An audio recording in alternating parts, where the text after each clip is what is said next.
Assalamualaikum warahmatullahi wabarakatuh. Perkenalkan, saya pada kali ini menyampaikan aksi nyata modul 1.4, yaitu tentang budaya positif. Perkenalkan, nama saya Wahyudi, calon guru penggerak Angkatan 7 Kabupaten Karanganyar, dengan pengajar praktek Ibu Sutanti dan fasilitator guru penggerak Bapak Asmun. Rancangan tindakan untuk aksi nyata pada kali ini dilatar belakangi adalah bahwa sekolah selama ini sudah menerapkan disiplin terhadap murid dengan menetapkan peraturan sekolah, namun hasil yang diperoleh dengan harapan masih sangat jauh. Murid masih banyak yang melakukan pelanggaran terhadap peraturan sekolah. Banyak guru yang hanya mengenal hukuman dan penghargaan. Oleh karena itu, pada aksi nyata kali ini tujuannya adalah untuk membentuk murid-murid yang merdeka dan disiplin diri yang kuat, menumbuhkan budaya positif di sekolah dengan meyakini nilai-nilai kebijakan universal. Guru-guru mengenal dan bisa melaksanakan restitusi sebagai solusi dalam mengatasi masalah anak.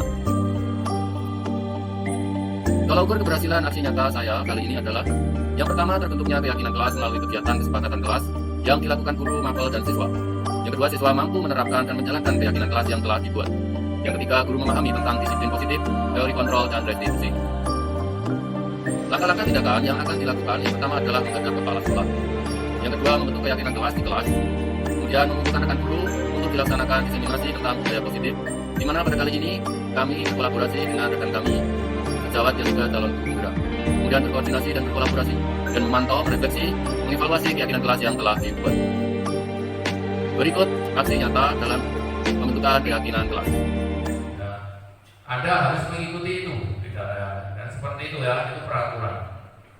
Tapi kalau yang ini namanya keyakinan. Keyakinan itu apa? Keyakinan itu hal yang positif yang kita yakini dari peraturan. Contohnya, kalau anak-anak tahu bahwa kita diwajibkan untuk memakai helm,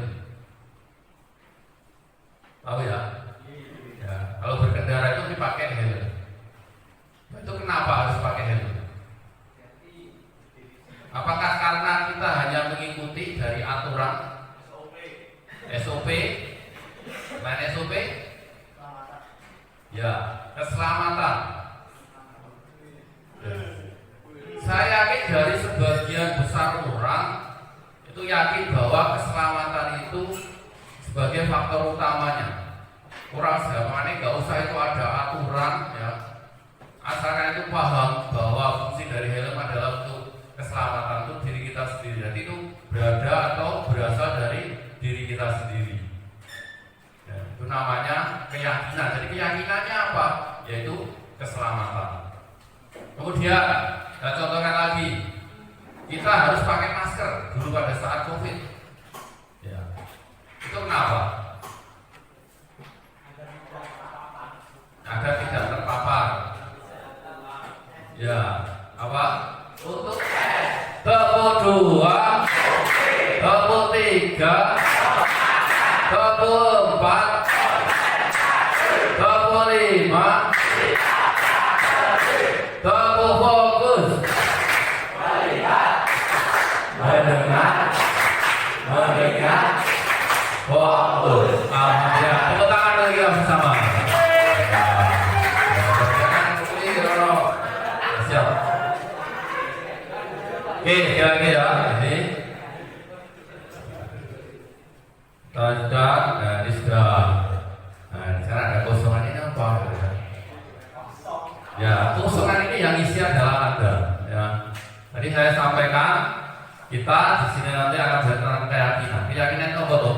Peraturan tetapi yang nanti Anda pahami, yang Anda kuatkan dalam diri Anda sendiri, dalam pikiran Anda, dalam otak Anda, dalam hati Anda. Contohnya tadi bahwa kalau memakai helm, kalau peraturannya kan harus memakai helm ya.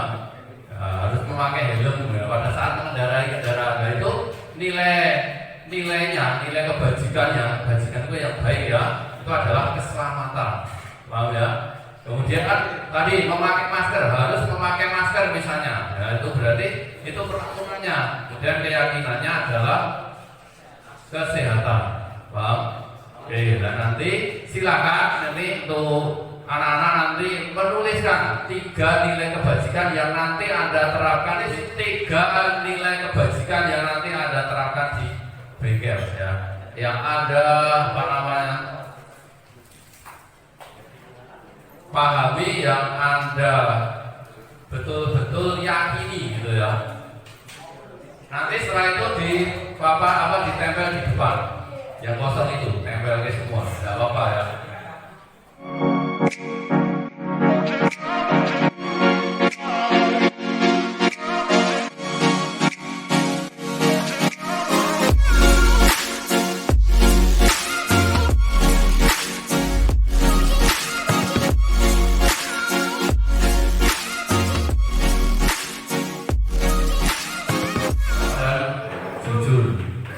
Berarti tanggung jawab itu apa yang nanti Anda, ini keyakinan Anda, yang nulis adalah Anda sendiri ya. Berarti yang membuat peraturan ini adalah Anda sendiri ya. Peraturan untuk diri Anda sendiri yang kamu yakini. Jadi kalau keyakinan ini kamu langgar, apa yang terjadi? Kayak keyakinan ini kamu langgar gimana? Mesti ada masalah untuk Anda, ya kan? Ya, karena apa, ini adalah keyakinan Anda. Yang tadi yang buat adalah Anda sendiri ya, bukan Pak Guru ya, bukan dari bengkelnya gitu ya. Maka ini yang dipegang. Nah, nanti ini kita jadikan sebagai keyakinan kelas kita, gitu ya. Ya, ini terima kasih ya. Ini sudah, nanti kita simpulkan. Nah, kita ambil lagi.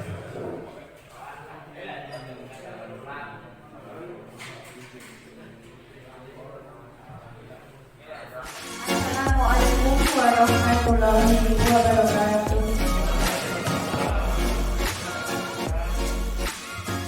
Kepada yang terhormat Bapak Kepala SMK Muhammadiyah 3 Karanganyar beserta Bapak Ibu Guru serta staf karyawan karyawati SMK Muhammadiyah 3 Karanganyar.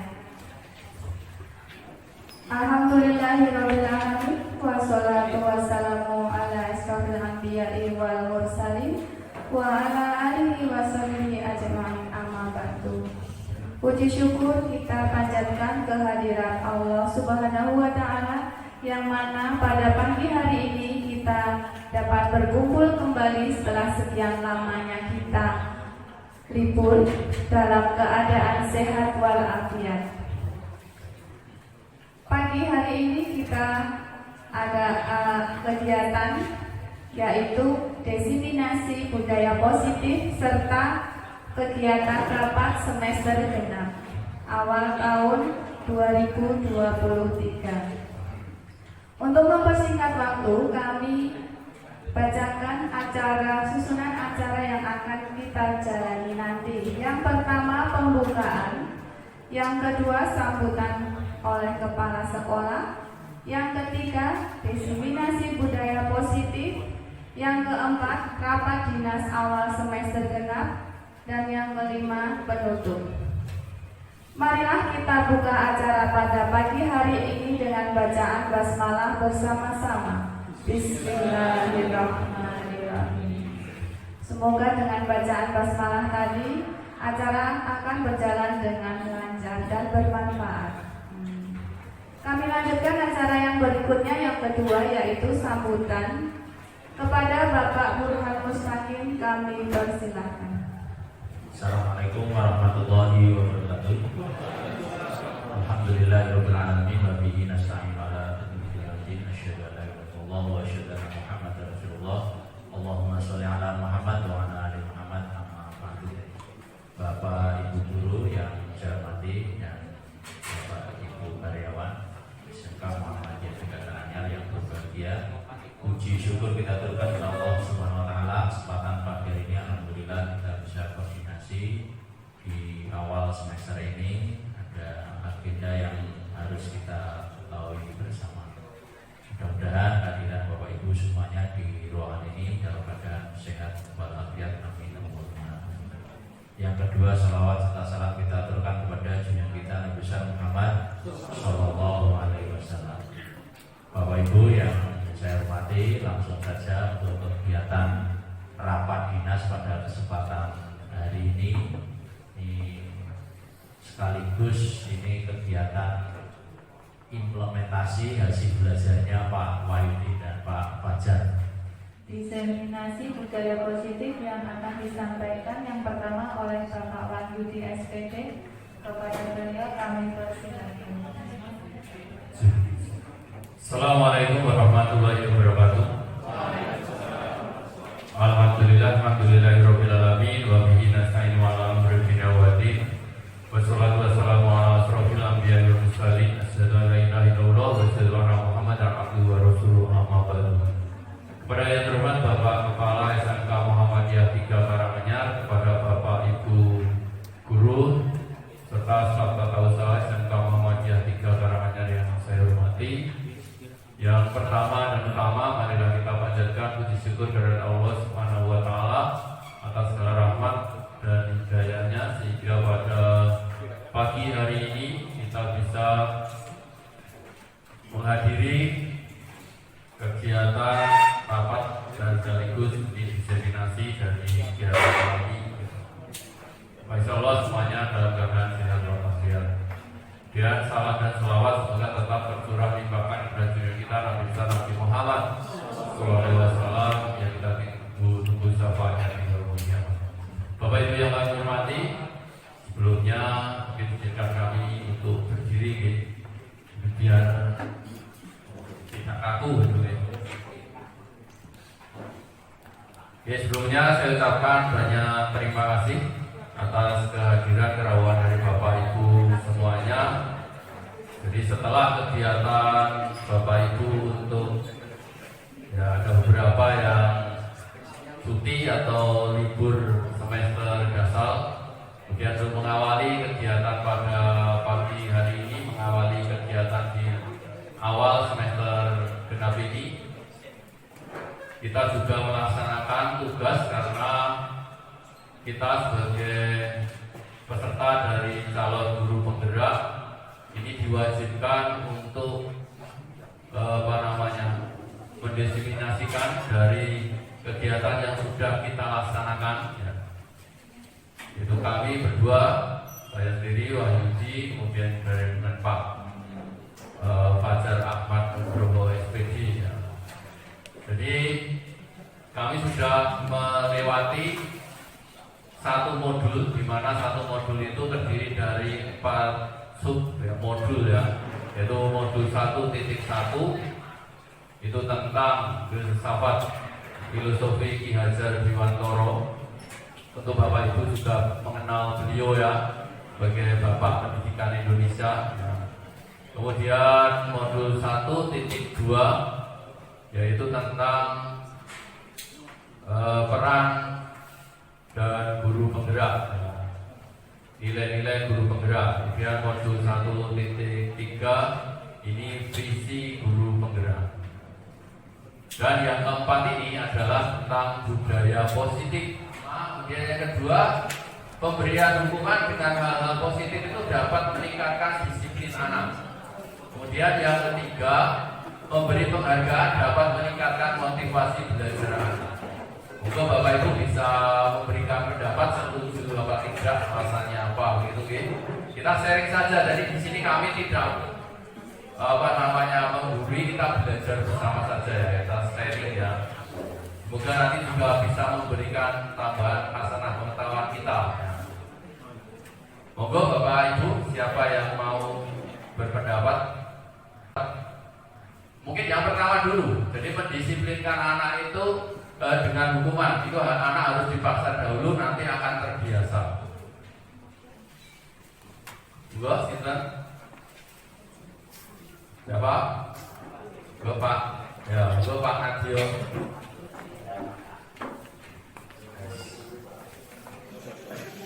Baik, itu yang pertama, penataan mendisiplinkan anak dengan hukuman. Anak harus dipaksa dulu, nanti akan terbiasa. Kalau saya cuma melengkapi mas, di hukuman itu penting, punishment. Tapi reward itu memang harus ada. Biar anak-anak yang mungkin melanggar. Artinya kalau hukuman itu kan berarti melanggar aturan. Tapi hukuman yang barangkali positif lah kalau di sana itu artinya budaya tadi tadi itu yang positif. Artinya jangan mendidik, jangan menyakiti ya gitu. Nah ketika anak itu tertib dan sebagainya, disiplin dalam mengikuti kegiatan belajar dan sadar riwayat, dan itu seakan riwayatnya bisa sebuah nilai kan gitu. Atau yang lain. Itu yang pertama. Terima kasih. Oke, terima kasih. Ini Bapak Dr. Andes Ngadzio,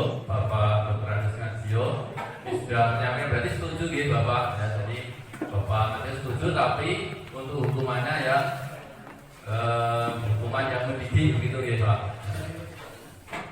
Monggo, ini Pak Kepala, monggo. Menambahi Pak Nadir tadi sudah terus panis.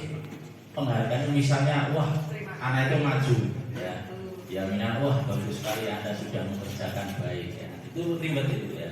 Terus, wah luar biasa penyampaian Anda di depan siswa itu sangat baik sekali. Besok ditingkatkan lagi.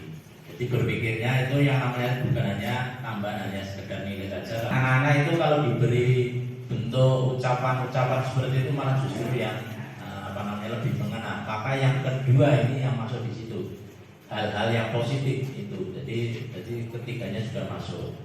Jadi hukuman ya sifatnya adalah mendidik. Maka ketiga-tiganya itu tetap ya harus berjalan ya. Jadi bukan pilihan saya tidak setuju atau tidak ya. Semua harus berjalan semua, setuju semua, tapi dengan model-model itu. Nah kadang-kadang memberikan ucapan terima kasih kepada anak aja kadang-kadang kita Nah, contoh misalnya tadi saya ngangkat anak, Mas kursinya di bawah ke lobby ya, yang satu ke depan TU. Nah, sambut Pak, terima kasih Mas ya. Nah ini saya hanya ngomong seperti ini ya, terima kasih Mas, ini Pak sami-sami ya. Ini adalah bentuk penghargaan. Jadi kalau misalnya saya tidak ngomong seperti itu kan anak asal ngomong wae terus baru kurang mau komentar. Nah ini komentar dari Bapak Ibu guru pada anak ini menjadi hal yang penting di era sekarang. Saya kira itu jawabannya. Masih. Oke, terima kasih Bapak Kepala sudah. Itu ya, jadi pada dasarnya ya. Jadi memang ya, jadi mungkin kalau kita sudah sama ya. Jadi sebelum kita mempelajari, sebelum kita belajar di CGP, ya ini semuanya memang setuju gitu ya. Memang tadi ada beberapa hal, ya ada beberapa penekanan di situ, misalnya untuk penghargaan. Jadi penghargaan ini nanti kalau Bapak Kepala Sekolah tadi menyampaikan itu semacam apresiasi lah begitu ya. Apresiasi itu lebih baik daripada mungkin yang lainnya gitu. Maka nanti mungkin nanti setelah kita belajar atau setelah kita sampaikan ini ada mungkin apa ya namanya? Ya ada perubahan pandangan begitu ya. Oke, ya, ini otomatis saja. Oke, saya lanjutkan. Jadi ini untuk bisa menciptakan budaya positif yang perlu kita yang sudah kita pelajari. Yang pertama adalah tentang disiplin positif, kemudian motivasi, hukuman dan penghargaan, restitusi. Nah, jadi mungkin hal yang baru itu adalah kalau motivasi, saya kira Bapak Ibu sudah sering mendengar ya. Kemudian hukuman juga sering kita mendengar dan mungkin juga sudah sering kita lakukan. Kemudian penghargaan juga tadi sudah sampaikan. Kemudian restitusi ya, mungkin hal yang baru. Maka nanti kami berdua ya, mungkin nanti bagiannya Pak Fajar ya, yang bagian restitusi. Kemudian ada keyakinan kelas. Apa itu? Mungkin ini yang biasanya kalau Bapak Ibu itu biasanya namanya apa ya? Mungkin kesepakatan kelas atau kalau di awal kontrak belajar gitu ya, kontrak belajar ya. Saya mungkin hampir mirip dengan itu ya. Kemudian kebutuhan dasar manusia, kemudian nanti posisi kontrol guru, kemudian tadi segitiga restitusi. Jadi ada itu ya yang nanti kita pelajari. Kita bahas satu persatu. Namun sebelumnya ini perlu kami sampaikan bahwa mungkin ini adalah paradigma baru untuk pembelajaran. Jadi mungkin selama ini kita menganggap bahwa siswa kita itu adalah sama tingkatnya. Karena apa? Mereka sudah masuk dalam satu angkatan. sama-sama kelas 10 misalnya atau kelas 11, kelas 12 ya. Itu paradigma lama mungkin dianggap bahwa kemampuan mereka adalah sama. Namun kenyataannya bahwa kemampuan mereka, potensi mereka itu berbeda-beda. Maka ini yang kita pelajari bahwa sekarang ada yang namanya pembelajaran terdiferensiasi. Artinya apa? Kita harus memahami karakter dari masing-masing siswa, potensi dari masing-masing siswa. Jadi yang mungkin perlu kita belajar bagaimana caranya gitu ya. Bagaimana memahami dari masing-masing siswa. Kenapa? Kalau di modul 1.1 itu menyampaikan bahwa kita sebagai guru itu hanya sebagai penuntun. Ibaratnya kita itu seperti bertani, ya, seperti Pak Tani. Pak Tani itu hanya bisa menanam benih padi, ya, kemudian bisa memupuknya. Mungkin kemudian nanti kalau ada rumput ya dicabut, kalau ada wereng disemprot dan seterusnya. Intinya bagaimana menjaga agar padi itu tetap tumbuh berkembang dengan baik. Tetapi kita tidak bisa memaksa padi itu menjadi jagung. Ya. Artinya apa? Kita itu hanya menuntun. Ya.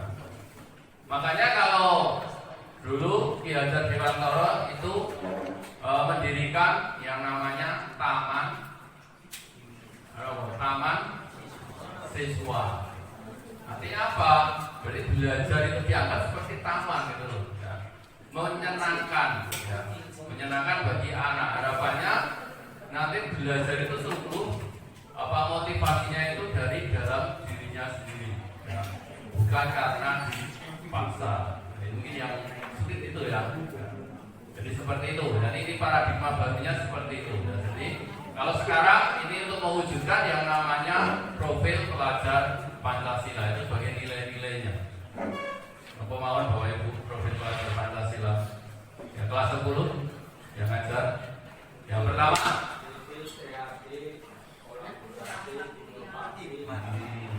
Yang pertama itu beriman dan bertakwa kepada Tuhan Yang Maha Esa dan berakhlak mulia. Kemudian yang kedua, berkebinekaan global. Kemudian yang ketiga, mandiri. Kemudian yang keempat apa? Kreatif, gotong royong. Kemudian bernalar kritis. Itu profil pelajar Pancasila yang saat ini sudah dicanangkan gitu ya dari kementerian. Selanjutnya, jadi disiplin positif itu merupakan pendekatan mendidik anak untuk mengontrol diri. Jadi intinya Bapak Ibu, bahwa disiplin itu harapannya apa? Bahwa disiplin itu muncul dari dalam dirinya sendiri, bukan karena dipaksa dari luar, ya. Bukan karena motivasi ekstrinsik, tapi motivasi intrinsik. Jadi apa? Bisa mengendalikan dirinya sendiri. Yang namanya disiplin, ya. Yang namanya disiplin ini bukan, ya mungkin selama ini kita beranggapan bahwa disiplin itu mesti apa? Mematuhi aturan kan begitu ya, karena mematuhi aturan, taat, patuh kan begitu ya. Tapi entah itu motivasinya kalau seperti itu hanya dari luar, ini dari dalam dirinya sendiri. Artinya apa? Punya kesadaran ya, dari dirinya sendiri. Sehingga nanti misalnya ya, katakanlah dengan si A itu dengan Pak Didi itu takut sehingga disiplin ya.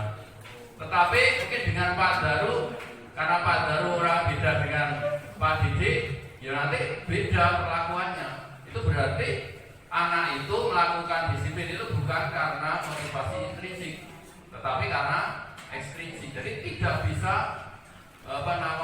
secara universal berlaku begitu ya. Jadi contohnya seperti itu ya. Ini untuk disiplin positif. Kemudian ini pernyataan dari Ki Hajar Dewantara ya. Jadi di mana ada kemerdekaan, disitulah harus ada disiplin yang kuat. Sungguh pun disiplin itu bersifat self disiplin yaitu kita sendiri yang mewajibkan kita dengan sekeras-kerasnya. Tetapi itu sama saja. Sebab jikalau kita tidak cakap melakukan self disiplin, wajiblah penguasa lain mendisiplinkan diri kita. Dan peraturan demikian itulah harus ada di dalam suasana yang merdeka. Ya. Jadi kalau kita lihat bahasanya agak membingungkan ya, karena itu memang ejaan lama ya. Ya intinya bahwa ini self disiplin, jadi disiplin diri. Ya. Intinya seperti itu ya, disiplin positif. Oh ini ada ya, gambar kenapa ini ya. Ini begini ya. Jadi ada ilustrasi begini. Jadi misalnya Bapak Ibu itu memegang sesuatu. Bapak Ibu memegang sesuatu yang sangat berharga. Kemudian orang lain itu boleh membujuk Anda, boleh mengintimidasi Anda, boleh menghadik Anda, tapi untuk melepaskan kepala tangan kita, kira-kira kita lepaskan enggak? Ini sangat berharga bagi kita.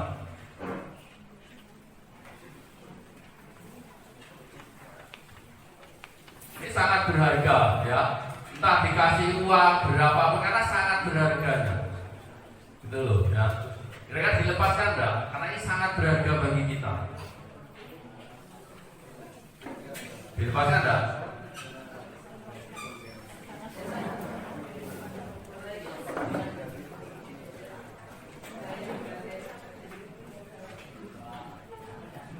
Yo, misalnya nilainya, katakanlah bahwa yang kita pegang itu nilainya 5 juta ya. Kita hanya dikasih 2 juta, mau udah dilepaskan? Hah? Dilepas enggak? Nah.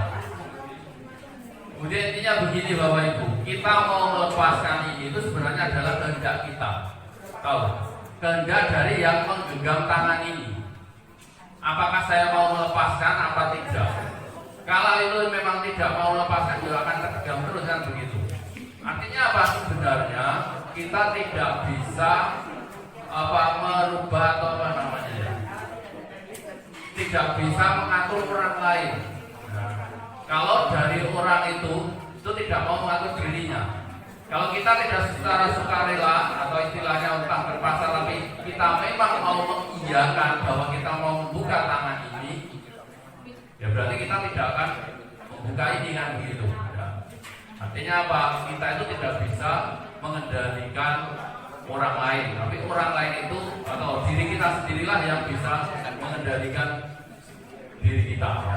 Ini sebenarnya tidak hanya berlaku untuk apa namanya siswa ya, kita sendiri juga sama. Ya. Oke, dan motivasi. Jadi tindakan manusia itu memiliki motivasi yang beragam. Ada 3. Ya. Yang pertama itu adalah menghindari ketidaknyamanan atau hukuman. Yang kedua, untuk mendapatkan imbalan atau penghargaan dari orang lain. Kemudian yang ketiga, menjadi orang yang mereka inginkan dan menghargai diri sendiri dengan nilai-nilai yang mereka percaya. Ya, ini bukan hanya berlaku untuk anak-anak ya, untuk siswa, untuk bapak ibu guru, untuk kita, untuk saya ya. Ini juga berlaku. Kira-kira motivasi kita yang mana? Itu ya. Apakah nomor 1? Apakah nomor 2? Ataukah kombinasi? Gitu ya. Jadi anak melakukan sesuatu itu tentu ada motif, ada tujuannya atau ada penyebabnya. Anak seperti tadi dikatakan patuh dan disiplin, tetapi karena apa? Wah, misalnya dia datang terlambat, dia datang lebih awal. Tapi kok datangnya lebih awal? Wah, saya nanti takut kalau terlambat dihukum. Berarti itu alasan nomor 1, berarti menghindari ketidaknyamanan atau menghindari hukuman. Ini adalah motivasi ekstrinsik. Kemudian yang kedua, untuk mendapatkan imbalan, Pak. Saya datang lebih awal biar nanti saya mendapatkan. Nah, ya kalau siswa ya. Jadi kalau siswa mungkin nanti biar saya ya dipuji gurunya misalnya. Ya. Tapi tidak ada angan-angan di sini biar saya dipuji begitu misalnya. Berarti ini yang untuk mendapatkan imbalan atau penghargaan dari orang lain. Itu juga ekstrisik. Nah, kalau itu seperti itu, misalnya katakanlah tadi yang kedua, dia itu mengharapkan pujian. Ini rabi puji kira-kira berapa Bapak Ibu? Wis teko gasik ning ora entuk pujian. Ya kecewa. Akhirnya apa? Kemungkinan semangatnya akan menurun. Begitu. Makanya untuk motivasi ekstrinsik ini ya diharapkan itu lebih dieliminir. Nah yang ketiga ini yang menjadi orang yang mereka inginkan dan menghargai diri sendiri dengan nilai-nilai yang mereka percaya. Artinya apa?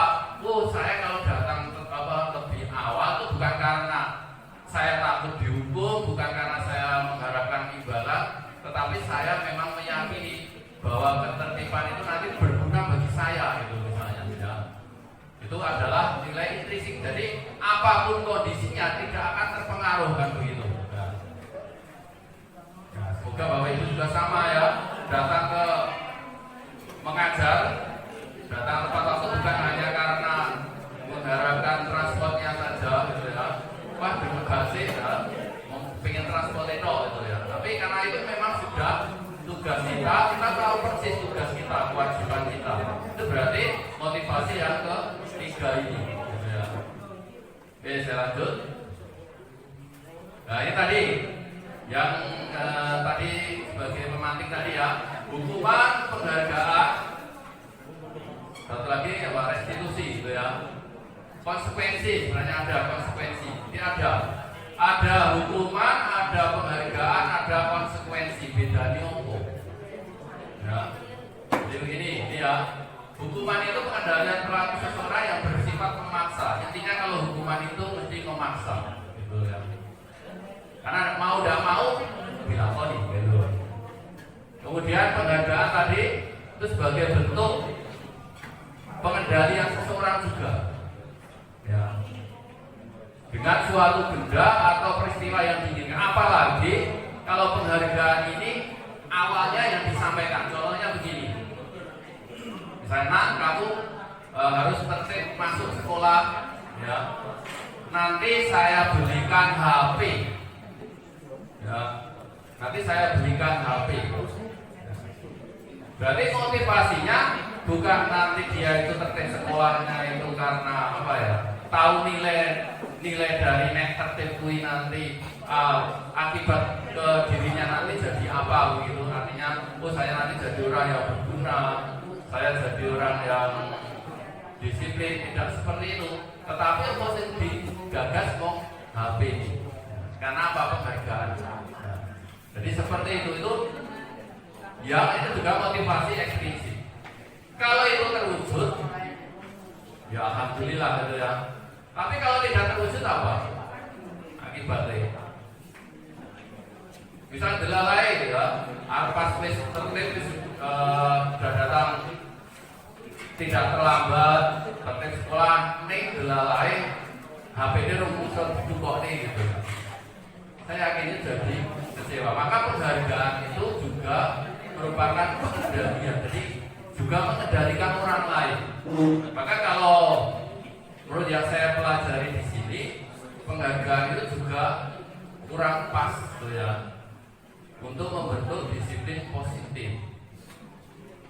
Beda dengan yang justru nanti apresiasi. Ya. Kalau apresiasi itu justru lebih baik, gitu ya.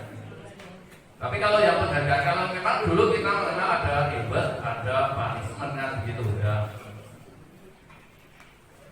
Jadi ini untuk penghargaan. Karena apa? Tadi hukuman itu jelas ya. Kalau hukuman itu apa akibatnya? Seringkali kita paham bahwa itu kita sering menghukum anak. Karena hukuman ini biasanya sifatnya itu searah. Kadang tidak terencana. Contohnya, ada siswa yang datang terlambat, kemudian langsung kita hukum. Push up, ya, silakan push up 50 kali. Nah, itu berarti searah ya, tanpa ada ya siswa nanti tahu harus mengapa gitu ya. Jadi seperti itu. Nah, akibatnya apa? Anak mengikuti. Besok mungkin anak juga tidak terlambat. Tetapi apakah Bapak Ibu tahu di belakangnya atau mungkin pada saat sudah masuk ke kelas, anak-anak itu mungkin meremas-remas kertasnya, murek-murek, karena apa? Melampiaskan emosinya begitu. Karena apa? Tidak bisa melampiaskan ke Bapak Ibu duluan, manut baik, tapi ada ya jiwa yang terlukai lah begitu. Ini yang hukuman. Kemudian yang penghargaan tadi, penghargaan itu bisa tadi, misalnya itu sampai terus misalnya.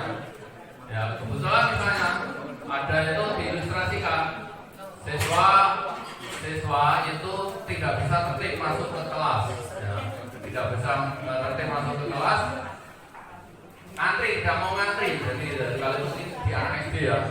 Kemudian diberi reward, artinya begini, siapa yang nanti bisa ngantri dikasih bintang atau apa itu ya, bintang. Itu si guru A.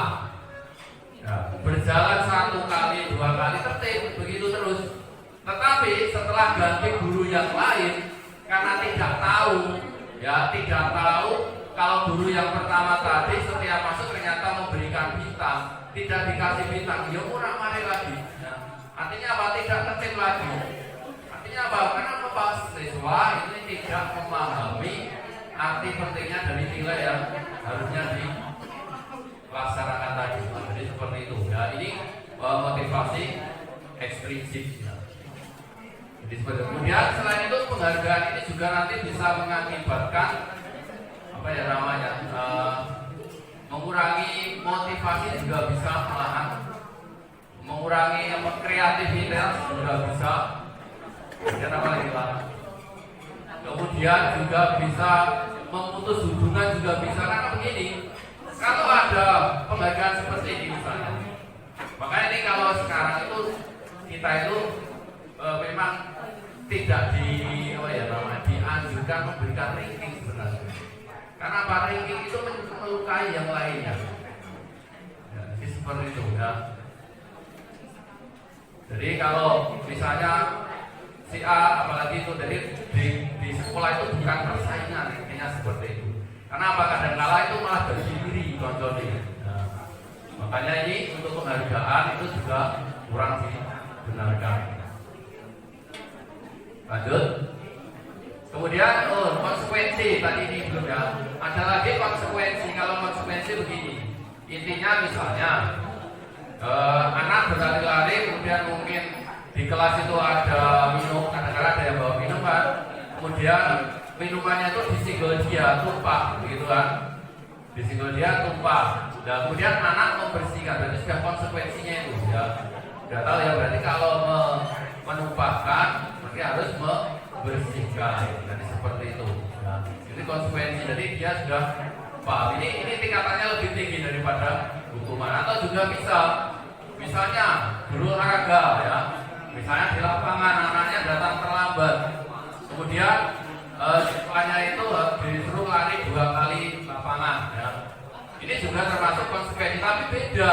Kalau mungkin saya ngajar produktif, kemudian ada siswa datang, kemudian terlambat, kemudian Anda lari, misalnya 3 kali pergi sekolah, itu hukuman. Bedanya seperti itu. Ya. Ini itu ya konsekuensi. Jadi konsekuensi itu ada kesepakatan. Jadi ada mungkin siswa juga tahu lebih dahulu. Ya, termasuk misalnya besok misalnya yang datang terlambat berarti harus membersihkan lingkungan sekolah. Ya, tapi kan sudah tahu sebelumnya, itu namanya konsekuensi. Ya. Ini lebih tinggi derajatnya gitu ya, timbang hukuman. Nah ini yang paling bagus ini restitusi. Itu proses menciptakan kondisi bagi murid untuk memperbaiki kesalahan mereka sehingga mereka bisa kembali pada kelompok mereka dengan karakter yang lebih kuat. Maksudnya apa? Meskipun dia salah, ya, itu tidak dikucilkan oleh teman-temannya. Kemudian dia kembali ke kelompoknya itu juga tidak awalnya nakal jadi orang nakal lah gitu. Harapannya seperti ini, maksudnya karakter yang lebih kuat seperti ini. Jadi awalnya itu males, sekarang jadi tidak males. Jadi seperti itu. Karena apa? Ada perubahan dari dirinya.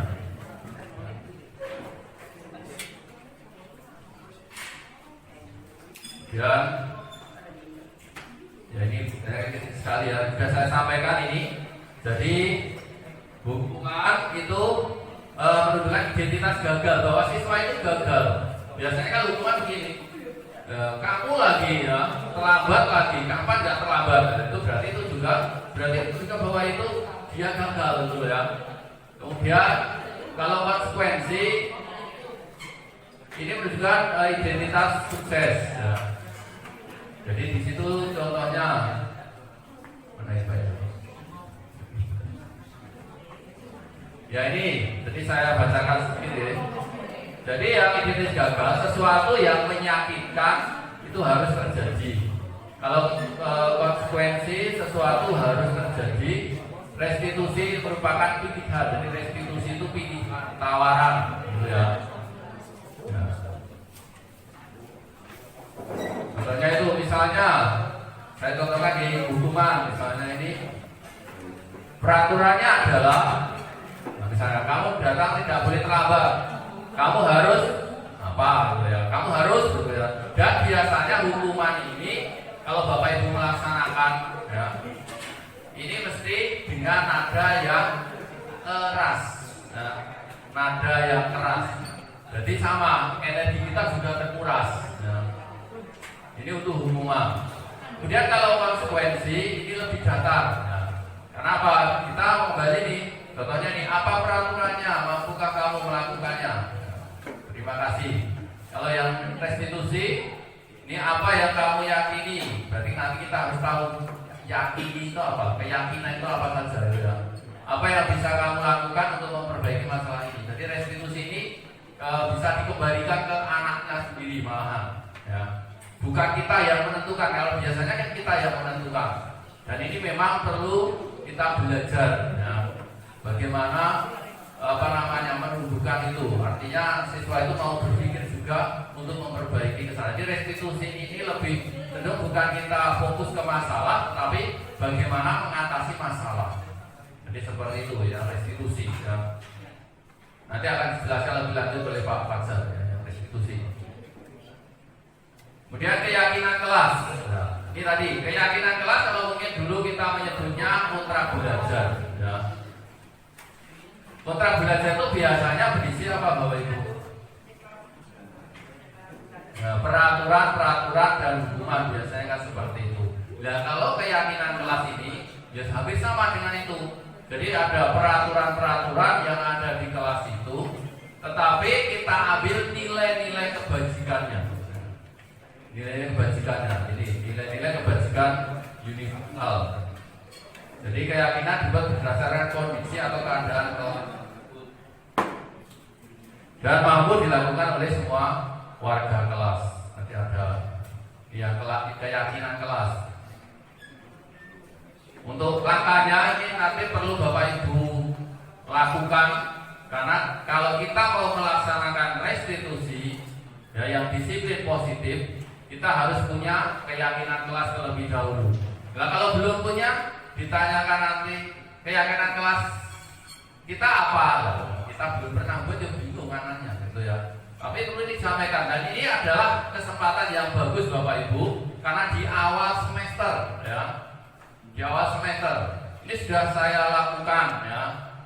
Jadi ini ya, pertama curah pendapat kita sampaikan terlebih dahulu biar anak-anak itu mencurahkan pendapatnya. Impian kelasnya seperti apa yang diharapkan. Kemudian peraturan-peraturan apa? Misalnya intinya bagaimana? Misalnya anak itu impiannya saya itu ingin belajar yang nyaman lah. Biar belajar yang nyaman itu berarti apa faktor-faktornya?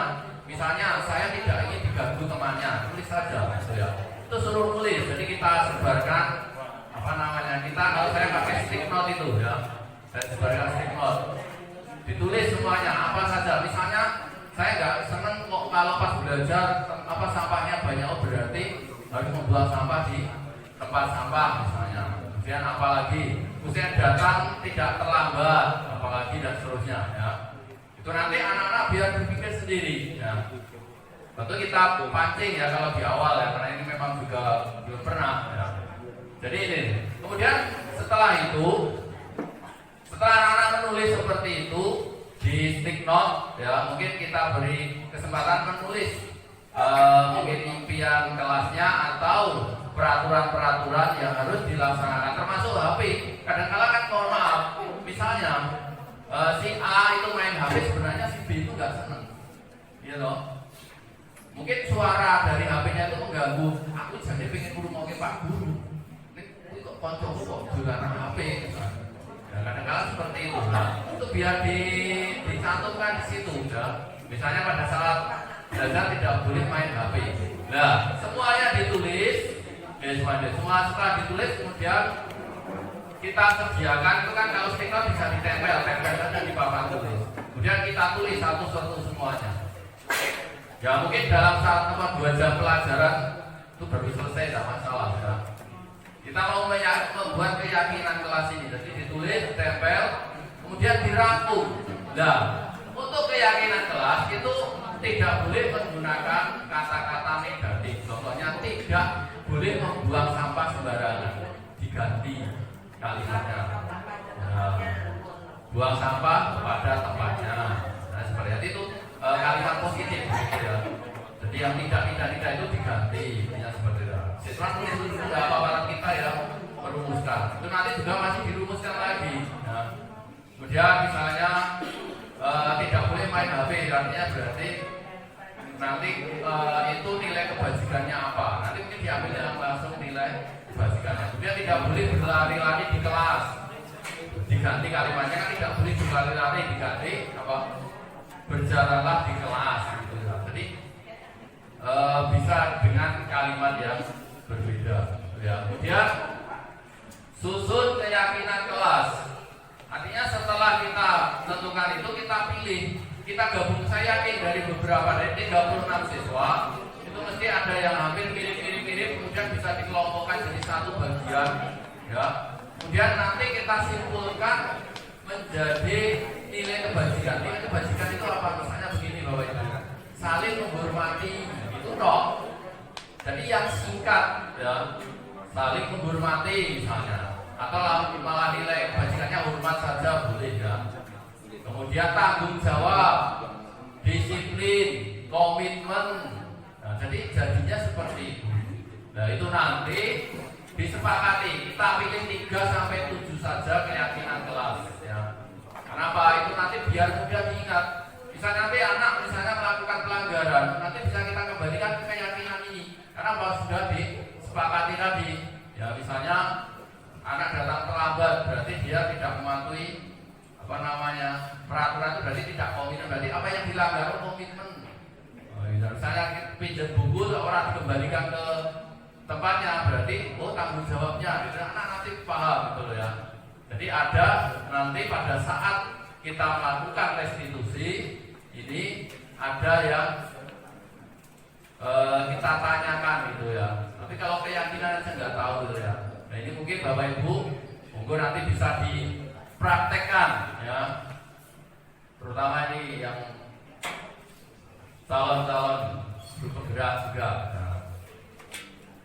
Ya dari itu kemudian meninjau maksudnya setelah itu sebelum disepakati ya, sebelum benar-benar itu kita dokumenkan itu ditinjau ulang mana toh ini ya, sudah sepakat. Kalau sudah sepakat kemudian tanda tangan ini berarti ada tanda tangan dari semua siswa. Artinya apa? Menunjukkan bahwa tanda tangan berarti siswa itu sudah tahu kan begitu ya. Siswa sudah tahu. Ini ya, ini untuk bagaimana membentuk keyakinan kelas. Jadi itu hanya kalimat-kalimat sederhana saja. Kalimatnya singkat-singkat saja. Nanti jadinya hanya tadi di kelas itu keyakinan kelasnya apa? Mungkin tanggung jawab. Karena saya sudah buat Bapak Ibu pada saat saya mengisi prakering juga ya. Itu saya dapatkan itu disiplin, tanggung jawab dan jujur. Sampai jujur itu ya. Jadi anak itu lebih paham gitu ya. Ternyata kita arahkan itu bisa. Jadi ada 3 Itu yang saya ambil pada saat saya memberikan pembekalan. Ya, saya lanjutkan. Ya, ini kita contohkan ya. Mungkin Bapak Ibu nanti ini untuk bisa memberikan masukan. Contohnya ini, peraturannya itu adalah kembalikan barang ke tempatnya. Nilai kebajikannya apa, Bapak Ibu? Kalau mau membandingkan, saya contohkan begini, Bapak Ibu. Bapak Ibu itu kan diwajibkan juga memakai helm pada saat berkendara. Itu kenapa? Karena apa tuh? Hanya karena aturan saja. Ya, betul. Jadi nilai kebajikannya adalah keselamatan. Kenapa kita memakai masker? Itu apa itu?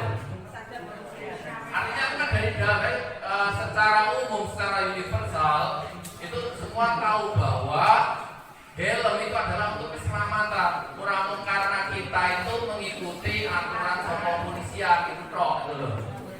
Loh ya. Jadi contohnya seperti itu. Contohnya ini, kembalikan barang ke tempatnya. Berarti nilai kebajikannya apa? Ya, betul, tanggung jawab. Misalnya kayak gitu. Dilarang mengganggu orang lain. Apa? Menghargai. Ya, bisa menghargai atau saling menghormati, boleh ya. Hadir di sekolah 15 menit sebelum pembelajaran dimulai. Disiplin. Nah, disiplin secara umum ya Pak ya. Jadi lebih khususnya mungkin komitmen dari komite terhadap kesepakatan atau peraturan gitu ya. Dilarang menggunakan narkoba. Karena BNS berarti kalau ada BNS tetap menggunakan gitu ya. Kira-kira apa ini? Ya mungkin kesehatan gitu ya. Intinya seperti itu. Dilarang merokok. Bukan kesehatan ya. Gunakan masker tadi sudah. Berjalan di kelas dan koridor tadi ini juga sudah ada menghargai orang lain. Jadi contohnya seperti itu Bapak Ibu. Jadi nanti yang dijadikan itu letaknya memang dari beberapa kalimat yang sudah disampaikan diutarakan dari anak-anak. Tapi itu nanti menjadi nilai kebajikan ya.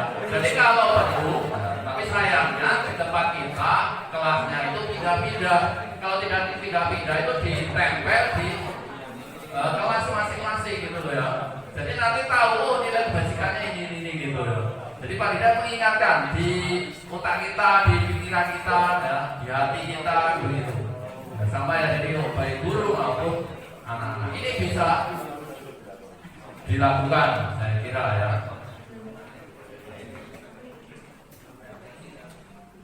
Oke, kemudian selain itu kita juga harus mengenal adanya kebutuhan dasar manusia. Ya, kebutuhan dasar manusia itu apa saja?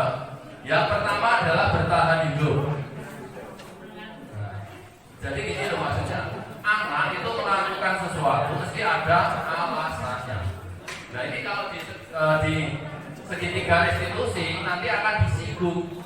Ya, jadi kenapa anak kok melakukan itu begitu? Satu kegiatan atau satu kejadian tapi bisa bermacam-macam ini. Satu bertahan hidup, kemudian yang kedua kasih sayang dan rasa diterima. Kemudian yang ketiga penguasaan, pengakuan kemampuan, kemudian kebebasan dan kesenangan. Saya contohkan ini gambar wong mangan iki foto. Saya ingat dulu ada siswa yang sukanya itu mengambil bekalnya orang lain, teman-temannya. Nah, ini sebabnya apa? Ini kalau mungkin kalau kita langsung sebagai penghukum langsung dihukum wis apa kowe kon jalan jongkok ping 50 gitu misalnya.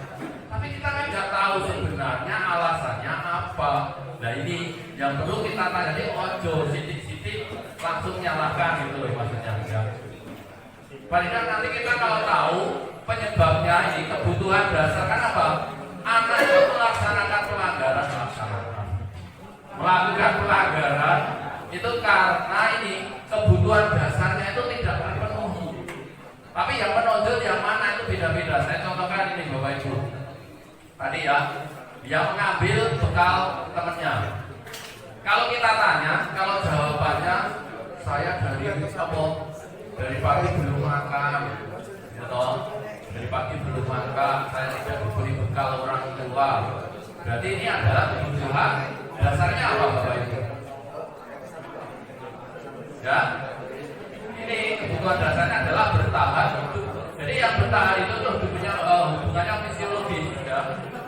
Jadi fisiologis itu ya termasuk pakaian, makanan, tempat tinggal itu bertahan hidup. Itu berarti alasannya adalah seperti itu. Jadi bertahan hidup yang tidak terpenuhi, gitu ya. Kemudian yang ditanya, saya iseng aja Pak. Kalau saya lihat teman-teman itu pas saya ambil itu dobi malah suka itu. Berarti apa itu? Hah? Berarti itu kebutuhan dasar yang tidak terpenuhi oleh anak itu apa? Ini kesenangan. Ya. Kemudian ada lagi. Ya, kemudian ada lagi misalnya ditanya jawabannya begini. Ya biar apa? Mereka tahu ya bahwa saya itu yang paling menangan yang ini. Ya. Nah, saya apa? Berarti itu apa? Ya, ini berarti penguasaan. Jadi pengakuan atas kemampuannya. Ya. Ya, kemenangan diri. Ya. Kemudian ada lagi begini. Saya ambil, ya alasannya saya ambil biar nanti saya dipanggil bu guru atau bu guru nanti biar melapor ke orang tua, berkui orang tua biar memperhatikan saya. Ya betul ya, itu berarti kasih sayang dan rasa diterima. Kadang-kadang anak kita kan seperti itu. Memang ada yang kurang kasih sayang. Kadang-kadang apa? Caper, intinya seperti itu ya, caper ya. Kemudian satu lagi. Saya itu kalau di rumah bekalnya itu lauknya itu hanya tempe, tahu setiap hari seperti itu. Ya. Kalau teman saya itu ada ikannya, dan saya ambil yang punya ikannya. Gitu. Berarti ini kebebasan. Jadi dia itu pengen pilih yang mana gitu ya. Jadi satu kejadian tapi bisa beraneka ragam alasannya. Jadi seperti itu ya. Selanjutnya posisi kontrol nanti ada 5, menghubung, membuat salah, kemudian sebagai teman, ini sebagai guru. Kira-kira Bapak Ibu yang sudah pernah melakukan yang mana ini? Dari 1, 2, 3, 4, 5. Ya paling sering di sini ya, menghubung, membuat rasa bersalah, gitu ya. Teman, ya nanti dia dilanjutkan Pak Fajar, sekaligus nanti tentang segitiga restitusi. Monggo Pak Fajar dilanjutkan.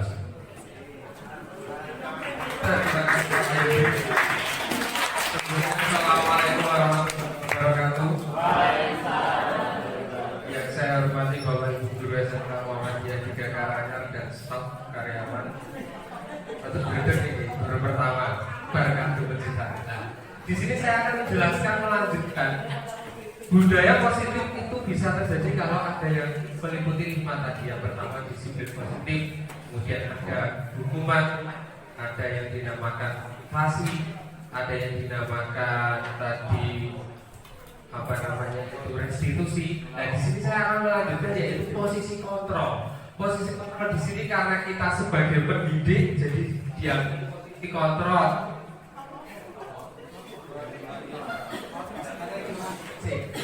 Posisi kontrol sebagai guru.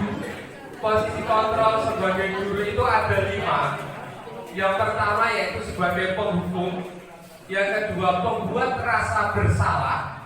Yang ketiga sebagai teman. Yang keempat sebagai pemantau. Dan yang terakhir sebagai manajer. Dari kelima ini yang paling baik yaitu sebagai manajer. Tetapi di sini sebagian besar dari kita berpikiran sebelum saya mempelajari modul ini, saya beranggapan bahwa sebagai teman bagi siswa ada yang paling baik. Mungkin ada teman-teman yang berpikiran seperti itu. Kita bisa saling berkomunikasi dengan baik dengan siswa, kita bisa lebih dekat dengan siswa sebagai teman, tetapi di sini ternyata ada kekurangannya.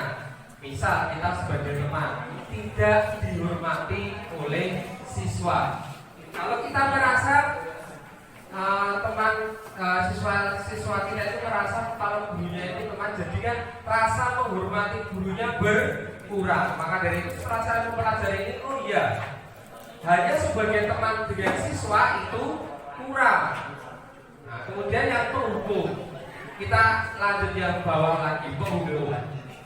Ini biasanya sering kita lakukan. Setiap anak melakukan kesalahan, pasti dari diri kita langsung menghukum.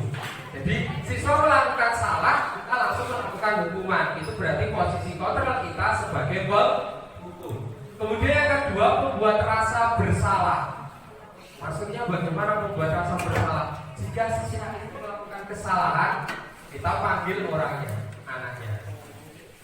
Mas, kamu sudah melakukan kesalahan ini. Itu perbuatan yang tidak baik. Kamu harus dihukum. Nah, dia sudah guru sudah mengejudge kalau anak itu sudah melakukan kesalahan dan dia merasa langsung, oh berarti aku salah.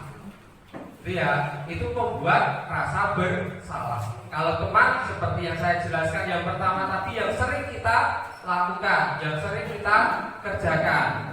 Kemudian pemantau itu satu level di atas teman. Jadi di pemantau ini kita sebagai guru, ya sebagai teman, kemudian tetapi ada harga dirinya tersendiri. Kita bisa memantau setiap tindakan-tindakan siswa yang dilakukan.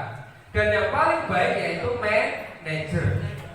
Kita bisa mengontrol siswa itu, kita bisa memantau, kita bisa sebagai teman di situ. Nah, setelah kita melakukan posisi kontrol guru sebagai manajer, kita sudah bisa memposisikan kita sebagai manajer, kita bisa melakukan yang dinamakan dengan restitusi tadi. Jadi, kapan kita bisa melakukan restitusi itu dengan baik? Jika kita sudah di posisi kontrol guru sebagai manajer. Di sini saya akan jelaskan tentang segitiga restitusi. Oh iya, sebelum kita ke segitiga restitusi, di sini biar lebih jelas lagi ada contoh tentang video tentang posisi kontrol guru sebagai penghukum, pembuat rasa bersalah, teman, pemantau, dan manajer. Silahkan disaksikan dulu. Sambil makan ya teman-teman.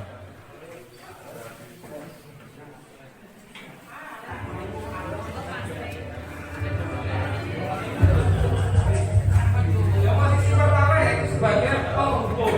Ini contohnya ada siswa yang terlambat.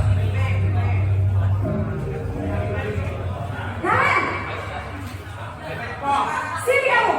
Perhatikan kata-kata yang dilontarkan oleh guru. Selamat pagi. Selalu terlambat. Kamu deh pasti terlambat. Kamu, saya. Apa? Apa coba? Alasan kamu apa lagi? Kapan sih kamu tidak terlambat? Malas sekali aku jadi anak. Dasar penalas. Bapak Ibu, kita Gak di posisi mana? apa sih kamu? Sudah berapa kali terlambat? Sana, kamu keliling lapangan basket 2 kali. Kenapa saya harus ke lapangan basket, Bu? Kenapa? Kamu melawan ibu? Berani-beraninya jawab. Sudah terlambat, masih berani jawab pula. Sekarang, keliling lapangan basket 5 kali sekalian. Biar tahu. Cepat. Pergi sana ke lapangan basket. Posisi penghukum. Kemudian yang kedua, posisi membuat merasa bersalah. Posisinya sama, tetapi perlakuan guru berbeda-beda. Naren,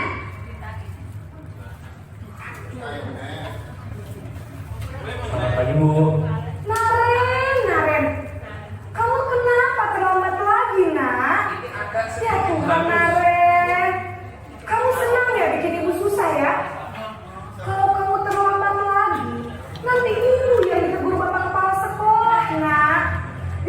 ibu tidak bisa membina kamu. Duh, gimana ini? Nah, kata-katanya ini yang membuat Maaf, Bu. merasa bersalah. Duh, Gusti Naren. Kamu suka ya kalau ibu ditegur bapak kepala sekolah? Terus, sekarang ibu harus tulis apa ini di buku absen? Ini kamu sudah sering terlambat loh. Ibu harus apa coba? Maaf Bu, maaf sekali. Ya sudah, lain kali jangan bikin ibu susah lagi ya nak ya. Ibu tidak akan kuat lagi kalau kamu begini terus. Bisa jantungan kalau ibu tegur bapak kepala sekolah. Sana cepat kelas. Maaf ya Bu, maaf sekali. Bersalah banget kata gitu. Posisi pembuat rasa bersalah berbicara dengan nada Posisi teman.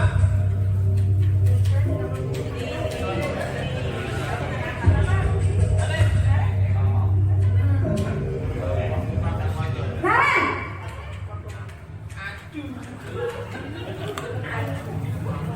Selamat pagi Bu. wah sudah jam berapa ini nak? Terlambat lagi ya sayang. Iya Bu, habis ibu saya ngomong saya Bu. teman. Kamu malah menyalahkan ibu kamu.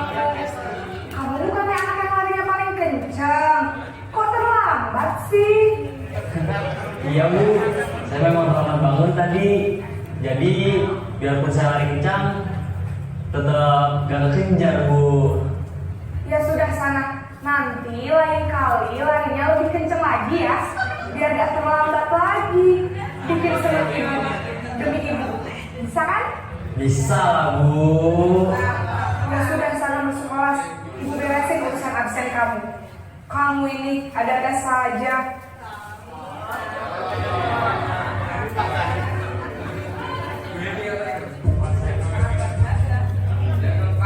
Pemantau.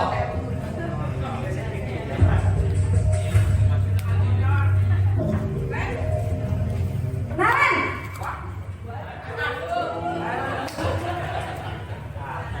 Selamat pagi Bu.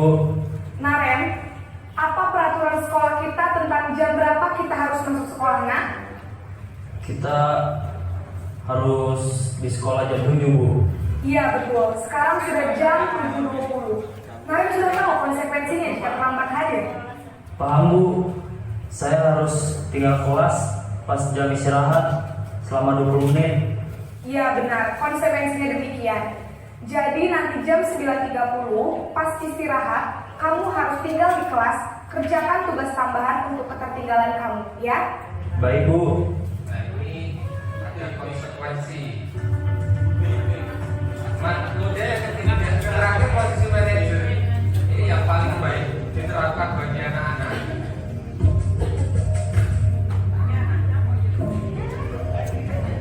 Naren,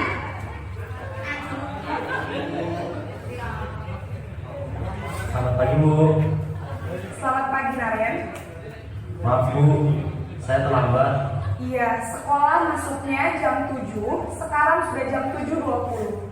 Jadi sekarang bagaimana ini Naren? Maaf Bu, saya lupa setel alarm saya semalam. Baiklah, menurut kamu, keyakinan sekolah yang mana yang perlu kamu tingkatkan? Menghargai diri sendiri dan orang lain mungkin ya Bu. Setuju. Jadi, apakah Naren meyakini prinsip saling menghormati tersebut? Iya Bu, saya meyakininya. Apakah Naren bersedia memperbaiki masalah keterlambatan? Ibu saya. Baik, jadi yang mengingatkan Naren adalah Kak Emma dan Ibu kamu ya. Kira-kira akan mulai setel alarm kapan nih Naren? Setelah pulang sekolah akan segera saya lakukan. Baik, jadi Naren akan setel alarm untuk bangun besok pagi dan akan diingatkan oleh kakak dan ibu Naren ya.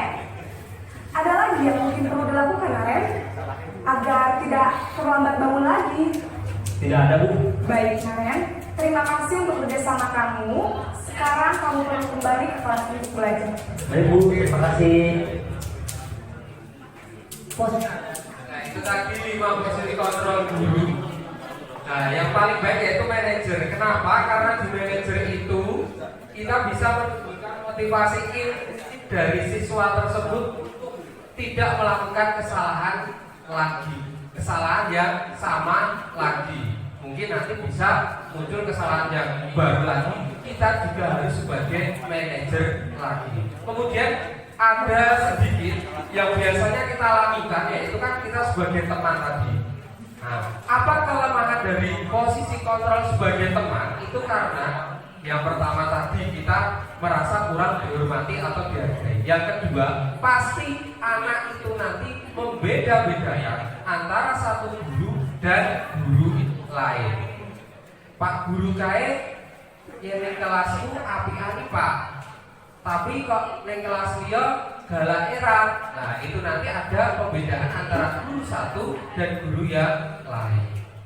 Nah, jadi mulai dari sekarang kita mencoba menggeser dari posisi teman, melangkah satu level dulu. Kalau bisa ke pemantau, kalau lebih baik di posisi manajer. Maka Bapak Ibu, kita coba bersama-sama. Kemudian yang selanjutnya, yang terakhir yaitu tentang segitiga restitusi. Tahapan segitiga restitusi yang pertama yaitu menstabilkan identitas. Yang kedua, validasi tindakan yang salah. Yang ketiga, menanyakan keyakinan.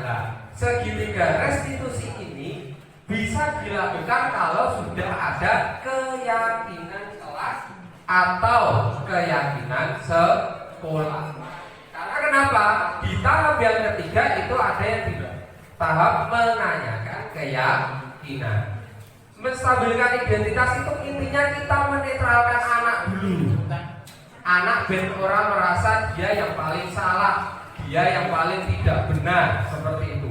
Kata-kata yang sering dilontarkan yaitu seperti ini contohnya. Kamu bukan satu-satunya orang yang melakukan ini. Di kelas lain juga ada kok siswa yang melakukan kesalahan seperti ini. Nah itu namanya menstabilkan identitas. Atau setiap orang pasti melakukan kesalahan. Bapak juga kadang melakukan kesalahan. Jadi melakukan kesalahan itu suatu yang wajar. Nah itu menstabilkan identitas. Kemudian yang kedua, validasi tindakan yang salah. Pertanyaan yang biasa dilontarkan yang pertama, contohnya, kamu tentu mempunyai alasan melakukan ini. Berarti kita berkomunikasi lebih dekat dengan siswa. Nah, kenapa kamu terlambat? Pasti kamu ada alasan. Kenapa kamu datang jam segini? Kebutuhan dasar harus terpenuhi terlebih dahulu untuk menentukan segitiga restitusi ini. Kemudian adakah cara yang lebih efektif untuk mendapatkan apa yang kamu butuhkan? Nah, ini kita mengajak anak untuk menimbulkan motivasi intrinsik untuk menyelesaikan masalah yang dihadapi oleh anak. Kemudian yang terakhir yaitu tentang menanyakan keyakinan. Menanyakan keyakinan ini, keyakinan kelas sekolah sudah kita buat, berarti kita menanyakan keyakinan apa yang sudah kamu sepakati. Siswa akan menjabarkan keyakinan-keyakinan apa saja yang sudah disepakati di sekolah maupun di kelas. Kemudian kamu ingin menjadi orang yang seperti apa? Untuk menanyakan keyakinan. Di sini saya mulai untuk menanyakan keyakinan. Itu kan biasanya kita punyanya peraturan. Peraturan keyakinan kelas itu memang awal pertamanya dari peraturan. Tetapi kalau peraturan biasanya itu yang membuat dari bapak ibu guru. Kalau keyakinan kelas ini itu yang membuat bapak ibu guru dan semua warga kelas. Tadi sudah dijelaskan Pak Wahyudi cara-caranya. Jadi ada kesepakatan antara guru dan murid di kelas tersebut. Kemudian pasti nanti kalau peraturan adanya hukuman, kalau kesepakatan kelas adanya konsekuensi. Itu bedanya peraturan hukuman sama keyakinan kelas sama konsekuensi. Dan konsekuensinya pasti anak-anak menuliskan sendiri kesalahan ini, konsekuensinya ini. Tetapi kalau di anggap Bapak Ibu guru itu konsekuensinya tidak wajar, Bapak Ibu guru bisa untuk merubahnya, tetapi harus dengan kesepakatan warga kelas. Itulah bab segitiga restitusi. Di sini ada di tentang segitiga restitusi, cara penanganan masalah pada anak. Ini bisa terjadi. Saya menendang bola ke atas, Pak. Kebiasaan kamu, Aldi. Sudah Bapak bilang tidak boleh main bola di dalam kelas. Selalu saja kamu. Sudah begini apa yang bisa kamu lakukan? Posisi penghubung Tidak bisa apa-apa kan? Maaf, Pak. Sudah, jangan ulangi lagi. Ibunya. Resti, Bagaimana ini bisa terjadi? Saya menendang bola ke atas, Pak. Kenapa kamu main bola di kelas, Aldi? Saya bosan, Pak. Tapi sekarang langit-langitnya jadi bolong dan rusak. Baik, Bapak mengerti kalau kamu bosan. Tetapi atapnya jadi bolong gini. Kira-kira apa yang bisa kamu lakukan untuk memperbaiki ini semua? Ini saja, coba kamu pikirkan apa solusinya. Bapak bisa kasih kamu waktu sampai jam 4 dan Bapak selesai. Ya, setelah itu kasih tahu Bapak apapun yang bisa kamu menyelesaikan masalah ini.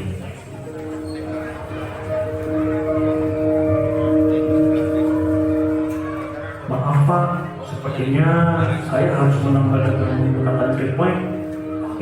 Saya takut dengan orang tua Pak.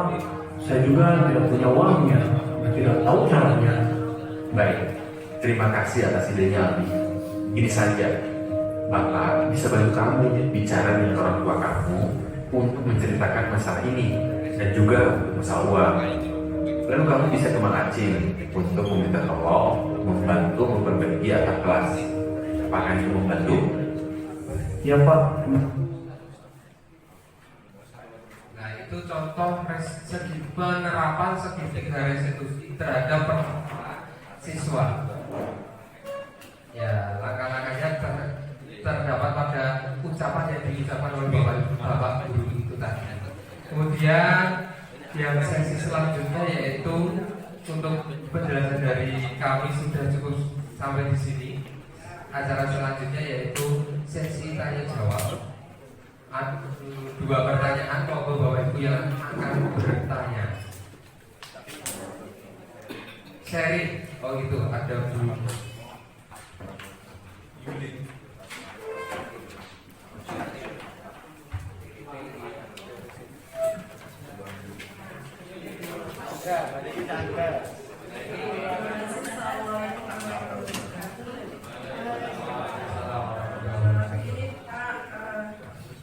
Tadi ada yang menurut saya menarik sekali pada pokok bahasan posisi kontrol guru. Tadi dicontohkan di sana ada siswa yang terlambat satu orang ya. Nah, yang saya pertanyakan bagaimana bisa menjadi manajer yang baik ketika kita yang kita hadapi itu tidak hanya 1, 2 atau di bawah 10 siswa, tetapi banyak siswa yang terlambat, karena yang kita alami sehari-hari di sekolah ini adalah banyaknya siswa yang terlambat dan siswanya juga sebenarnya begitu saja. Makanya solusinya bagaimana biar kita bisa menjadi manajer yang baik bagi sekian banyak siswa yang melakukan pelanggaran tersebut. Terima kasih. Jadi pertanyaannya bagaimana kita sebagai manajer untuk mengatasi anak yang terlambat lebih dari 1 gitu.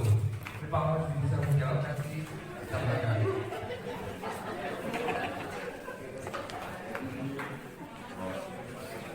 Oke, saya coba. Dan orangnya ya itu saja. Ya. Ini Bu, jadi tadi di restitusi, jadi itu kan posisi kontrol manager itu berarti kita bertindak melaksanakan restitusi. Restitusi itu adalah mengembalikan ke ibaratnya ke kelompoknya, gitu ya.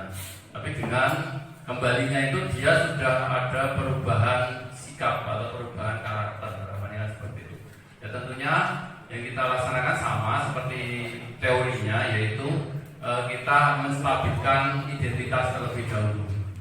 Ya, menstabilkan identitas itu mungkin selama ini kita langsung menjas gitu ya, artinya anak itu salah pokoknya terlambat, itu kita selami satu persatu. Jadi saya kira cocok di bidang BP, BK, karena apa, lebih tahu ibaratnya gimana ya, psikologinya gitu ya. Jadi psikologinya anak, intinya seperti itu. Jadi menstabilkan identitas. Jadi kita tanya satu persatu. Ya meskipun itu banyak, berarti tidak bisa secara global bareng-bareng begitu. Bukan apa? Mereka itu punya kepentingan beda-beda. Ya. Jadi punya alasan yang berbeda-beda. Tadi saya sampaikan dari kebutuhan dasar manusia, kebutuhan dasar anak itu tadi berbeda-beda. Mungkin ada yang itu memang kurang kasih sayang, ada yang karena memang dia itu membutuhkan kesenangan itu ya. Tentunya ini nanti harapannya apa? Setelah kita tahu alasannya itu apa, kemudian kita arahkan yang baik untuk bisa memenuhi kebutuhan dasar manusia, kebutuhan dasar dari anak tadi itu dengan arah yang lebih baik. Itu menstabilkan hubungan gitu ya. Kemudian itu kalau sudah alasan berarti sudah ke yang kedua ya, yaitu memvalidasi kesalahan. Kemudian yang ketiga itu adalah menyanakan keyakinan. Selama ini makanya kita kan selama ini belum punya keyakinan begitu ya. Mungkin hanya nanti ke peraturan mungkin selama ini. Jadi kesepakatan, makanya coba ini kita mulai mungkin dari kelas kita masing-masing, dari kelas Bapak Ibu wali kelas bisa ya.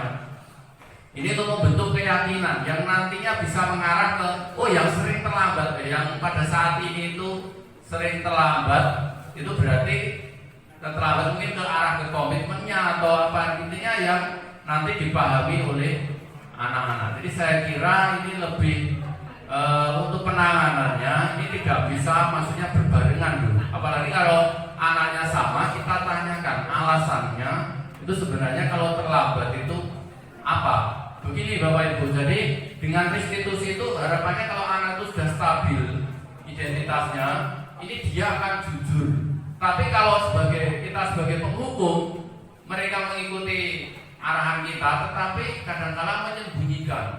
Jadi menyembunyikan, tidak bisa menyampaikan apa adanya, kan seperti itu. Saya yakin kalau Bu Yuli sebagai BPBK itu lebih bisa ini, mengorek keterangan anak secara jujur. Ya. Mungkin kalau saya yang menanyakan selama ini ketika saya sering marah, itu mesti anak menyembunyikan bagaimana biar tidak dihukum gitu ya. Intinya seperti itu. Tapi sebenarnya mungkin ada hal-hal yang itu tidak bisa diutarakan, tapi kalau karena sudah mungkin terbuka hatinya, terbuka pikirannya, itu mau membuka diri dari untuk bercerita. Harapannya itu, harapannya itu anak itu bisa bercerita gitu ya.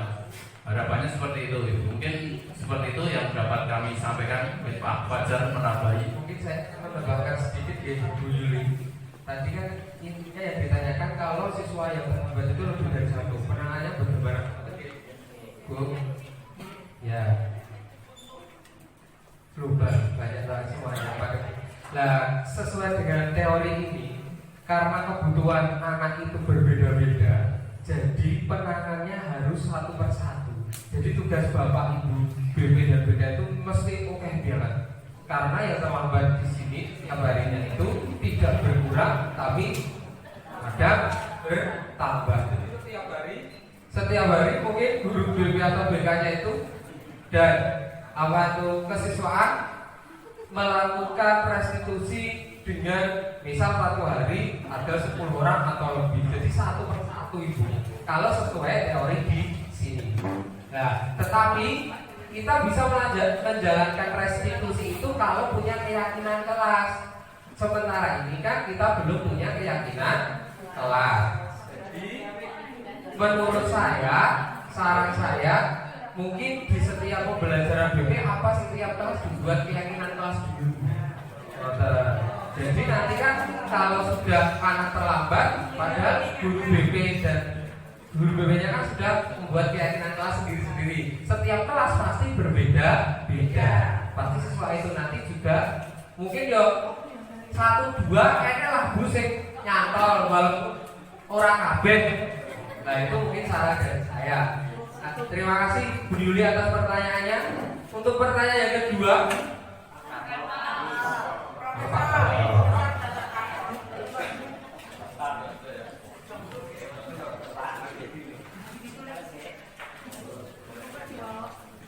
Assalamualaikum warahmatullahi wabarakatuh. Ini hanya untuk sharing saja yang disampaikan dari Pak Wahyudi dan Pak Fajar itu bahwa budaya positif di sini sama dengan kita harus memiliki positive thinking terhadap persoalan apapun yang kita hadapi. Dengan bahasa agamanya berarti kita harus selalu husnuzon, selalu bersangka baik. Karena dalam hal ini pembelajaran pada kurikulum Merdeka ini intinya kita tidak boleh menjustice atau memberikan suatu hukuman seperti kata-kata yang sifatnya lebih vulgar seperti kamu kok bodoh sekali, misalkan begitu. Kamu kok belum jabat. Terima kasih Pak Prapto yang telah memberikan masukan, dan ini saya tegaskan intinya begini Bapak Ibu. Jadi selama ini kalau Bapak Ibu kan melihat ataupun mengevaluasi, kalau kita mau berikan hukuman kenapa kok nggak berubah-ubah? Artinya apa? Tadi dikatakan berarti itu tidak efektif. Mosok ini saya terlambat, besok malah tambah terlambat, nah besok tambah lagi, berarti itu tidak efektif. Lalu mungkin dengan ini yang kita belajar tentang restitusi ini kita coba ada perubahan enggak? Makanya nanti bisa jadikan evaluasi juga ya. Nanti ini bisa kita sampaikan mungkin ya, kalau benar-benar tapi kita laksanakan. Ya. Kemudian yang melaksanakan bukan hanya guru BB atau BK. Karena apa? Kaitannya dengan pembelajaran anak itu semua Bapak Ibu guru. Jadi ini kewajiban semua Bapak Ibu guru itu ya. Saya kira demikian Bapak Ibu, terima kasih sekali lagi atas kehadirannya, atas partisipasinya. Ya, semoga apa yang kami sampaikan ini juga kita hanya meneruskan ya sedikit-sedikit kita sudah melaksanakan ya sedikit-sedikit saja ya, karena ini juga memang butuh latihan. Jadi ini butuh latihan gitu. Ya, semoga apa yang dapat kita sampaikan hari ini bisa memberikan manfaat demi kemajuan sekolah kita, demi anak-anak kita. Jadi saya